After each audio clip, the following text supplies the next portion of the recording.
Why should we care about taxes? It's a required course. I have to. I might do this for a living. Maybe it just makes good cocktail chat.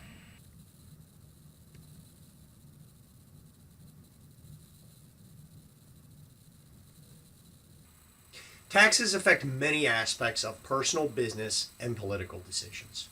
Developing a solid understanding of taxation should allow you to make informed decisions in these areas. For example, what organizational form should a business choose? Where should that business locate? How should any business acquisition be structured? How should the business compensate its employees? What's the appropriate mix of debt versus equity for a business? Should the business rent its own equipment or should it buy it? How should the business distribute profits back to its owners? Savvy business decisions require owners and managers to consider all the costs and benefits in order to evaluate the merits of a transaction. Although taxes don't necessarily represent all the transaction costs or dominate these decisions, they are important. And as a result, businesses should always consider taxes as part of every decision. Taxes, of course, also play a major role in the political process. Candidates often distinguish themselves based on their tax rhetoric. Indeed, the major political parties generally have very diverse views of the appropriate way to tax the public. Let's watch a couple of examples. Once upon a time, there were 3 brothers, triplets, named Tom, Dick, and Harry Class. They were raised in the same home with the same parents, had the same IQ, same skills, and same opportunities. Each was married and had 2 children. They were all carpenters making $25 per hour. While they were very similar in all these respects, they had different priorities. For example, Tom chose to work 20 hours per week, while his brother Dick worked 40 hours, and Harry 60. It should also be noted that Harry's wife worked full-time as an office manager for a salary of $50,000. Dick's wife sold real estate part-time 10 hours a week and made $25,000 per year. Tom's wife did not work. Tom and Dick spent all of their family income. Since they paid into Social Security, they figured they didn't need to save for retirement. Harry and his wife, on the other hand, had, over many years, put away money each month and invested it in stocks and bonds. Here's how it worked out. Tom made $25,000 a year. Dick and his wife made $75,000, and Harry and his wife $150,000. When a new housing development opened up in their community, the brothers decided to buy equally priced homes on the same private street. One day, the brothers decided to pool their funds for the purpose of improving their street. Concerned about crime and safety, and wanting a more attractive setting for their homes, the 3 families decided to install a security gate at the street's entrance, repave the street's surface, and enhance the lighting and landscaping. The work was done for a total cost of $30,000. Harry assumed they would divide the bill 3 ways, each brother paying $10,000. But Tom and Dick objected. "Why should we pay the same as you?" they said. "You make much more money than we do." Harry was puzzled. "What does that have to do with anything?" he asked. "My family makes more money because my wife and I work long hours and because we have saved some of the money we've earned to make additional money from investments. Why should we be penalized for that?" "Harry, you can work and save all you like," Tom countered. "But my wife and I want to enjoy ourselves now, not 25 years from now." "Fine, Tom, do what you want. It's a free country. But why should I have to pay for that?" "I can't believe you're being so unbrotherly," Tom argued. "You have a lot of money and I don't. I thought you'd be more generous." At this point, Dick, the peacemaker in the family, entered the conversation. "I've got an idea," Dick said. "Our combined income is $250,000, and $30,000 is 12% of that amount. Why don't we each pay that percentage of our income? Under that formula, Tom would pay $3,000, I would pay $9,000, and Harry would pay $18,000. "I have a much better idea," said Tom, "and one that's fairer than what you're proposing." Dick and Harry turned to Tom. Harry should pay $23,450. Dick, you should pay $6,550. And I will pay nothing. To Dick, this sounded completely arbitrary and not really fair, but it did have one big plus. His share would be $2,450 less under Tom's formula than under his own. So he decided to be silent. Harry, however, was stunned. You want me to pay almost 80% of the bill despite the fact that each of us is receiving the exact same benefits? Where did you get such a crazy idea? From no less an authority than the U.S. government, Tom responded as he pulled out a gray booklet. It's all right here in the IRS tax tables. This is the progressive income tax system all U.S. taxpayers live under, and I don't see why we should be any different. In fact, I believe all future improvements should be paid in this way. Works for me, said Dick. So, by a vote of 2-1, the cost of the street improvements was divided as Tom had proposed, even though they benefited equally, and even though the reason Harry had more money was that he and his wife had worked many more hours than his brothers and their wives, and had saved some of what they had earned, instead of spending it all. Tom and Dick lived happily ever after with their new arrangement. Harry grumbled a lot, but whenever he complained, his brothers called him greedy and selfish. The end.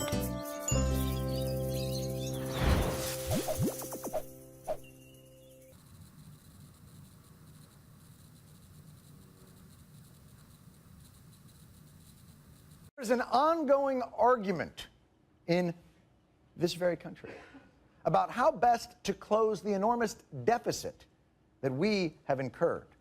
The Republicans have proposed doing it entirely through spending cuts, whereas the Democrats have bravely fought back, insisting we do it almost entirely through spending cuts.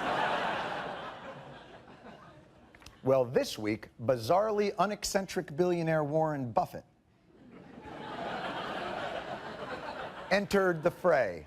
The billionaire says, while most Americans struggle to make ends meet, we mega-rich continue to get our extraordinary tax breaks. My friends and I have been coddled long enough. I pay a lower tax rate on much of my income than my cleaning lady does. Well, to be fair, Warren Buffett's cleaning lady is also a billionaire. Warren Buffett's op-ed was a thoughtful treatise on the advantages the super wealthy currently enjoy at the hands of the tax code. Or, to put that another way. Up next tonight, Warren Buffett, class warfare. More class warfare from an affable billionaire who should stop assuming the rich are all billionaires. Warren Buffett wrote an op-ed. Is he completely a socialist?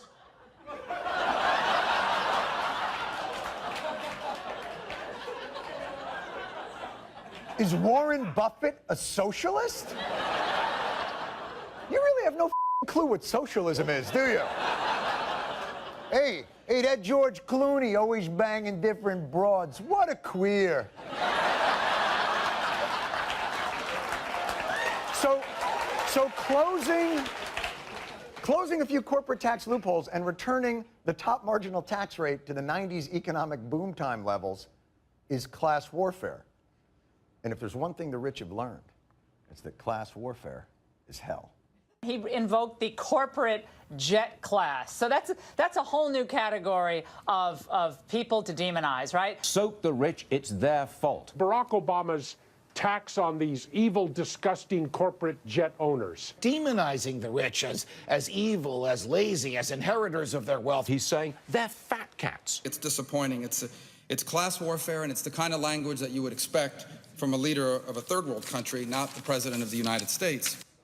It's true, because the United States of America is not a third world country by any measure, except perhaps income inequality, where we rank worse than the Ivory Coast, worse than Cameroon, 64th, in your face, Uruguay, Jamaica, and Uganda. Uganda? Yeah. Uganda. Yeah. Keep trying, Rwanda.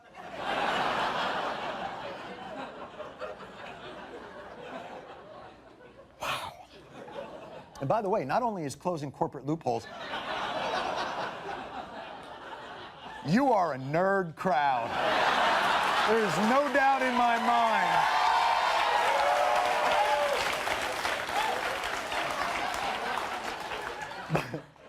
By the way, not only is closing corporate loopholes and raising the marginal tax rate class warfare, it totally wouldn't even work.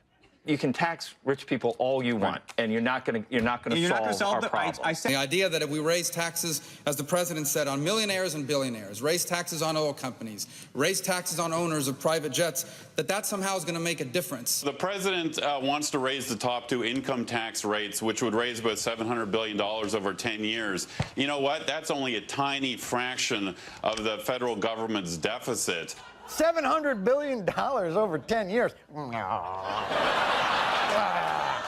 billion. That's less money than Warren Buffett's cleaning lady pulls out of his shower drain every week.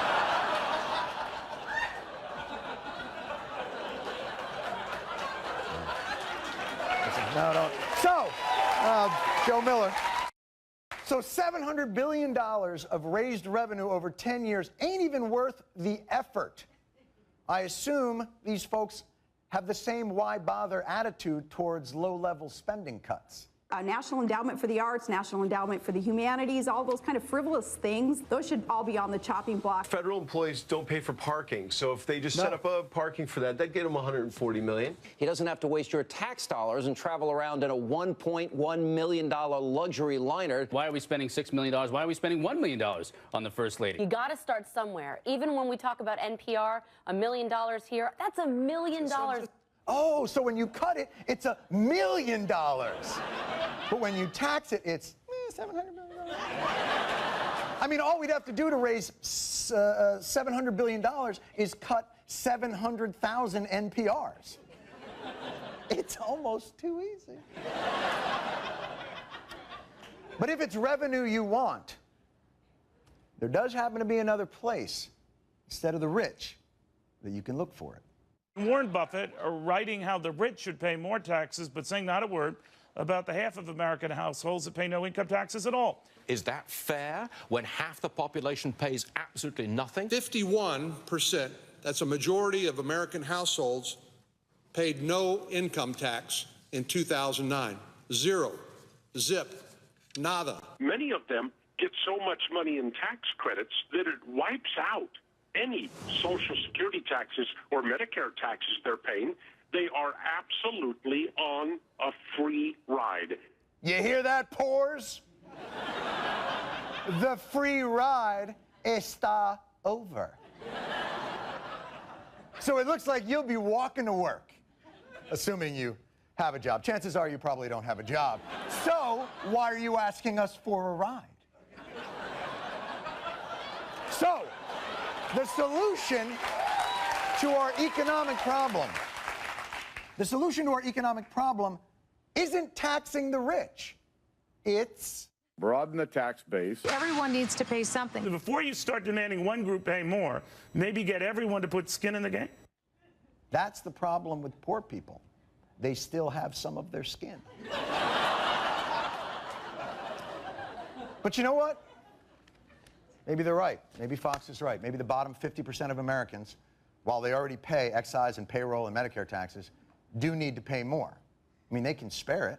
After all, they control 2.5% of our nation's wealth. Oh, you know what? Actually, this is a pretty easy calculation. We could do this. The bottom 50% is just simple math. In dollar figures, the bottom 50% of this country have $1.45 trillion in everything they own on this earth. So let's see, they have $1.45 trillion. So what do you say we take, I don't know, half of that? That'd be, oh, look at this, $700 billion.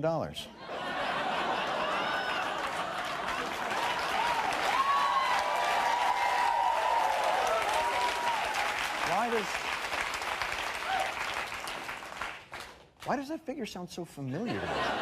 The president wants to raise the top two income tax rates, which would raise about $700 billion over 10 years. You know what? That's only a tiny fraction of the federal government's deficit.